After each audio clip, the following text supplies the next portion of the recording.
40 anys. Fa 40 anys que vaig pintar aquesta peça. El tema és un retrat del meu fill Robert al carrer Putxet, que és on vivíem.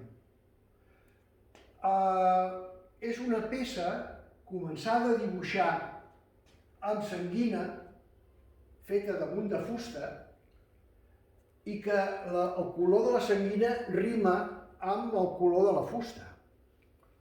Això ho vaig fer perquè el Vicenç Piera, el meu proveïdor de material, havia preparat uns tableros molt ben fets, molt ben reforçats, però que s'havia equivocat les mides o l'artista que li havia encarregat ja no els volia i me'ls va regalar. Això em va provocar a treballar sobre el tablero, cosa que no havia fet fins aleshores.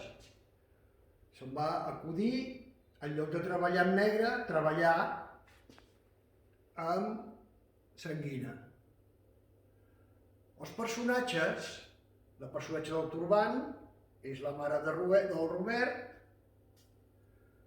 Altres personatges que apareixen són personatges que surten de les cases, personatges a vegades molt anònims, i la noia està arrepenjada amb una balustrada on una figura en forma de cariàtide està dibuixant també.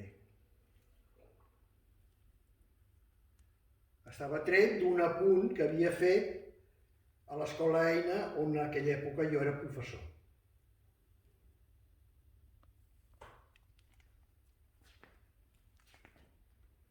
A l'altra banda hi ha una insinuació d'Alícia que surt del portal i una figura que amb la mà senyala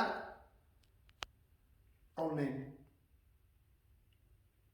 L'ombra blava de la samarreta fa que, combinant amb el dibuix sense colorejat dels texans, té una forma de moviment forçat en la cintura. Totes les línies de perspectiva i totes les mirades convergeixen en els ulls del nen. El nen que està escrivint, fent els deures, però millor dit, dibuixant, com si fos també un alter ego meu. Hi ha també una altra insinuació que també tira la mirada cap al centre, que és aquesta petita mostra de vegetació. Segurament una planta que hi havia una jardinera al final del carrer.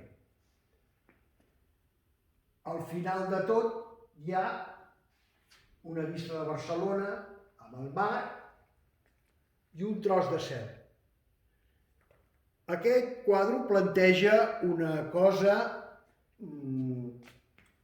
eterna, que és quan està acabat un quadre, que la gent ho pregunta.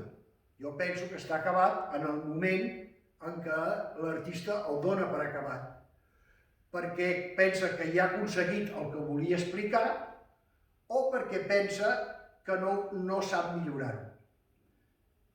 Perquè el fet de l'acabat o del no acabat sempre és un tema recurrent en la conversa, però que no té cap sentit plantejar-ho. Espero que l'explicació aquesta estigui més o menys d'acord amb la vostra opinió i que continueu la vostra fidelitat fent les subscripcions al meu canal. Gràcies.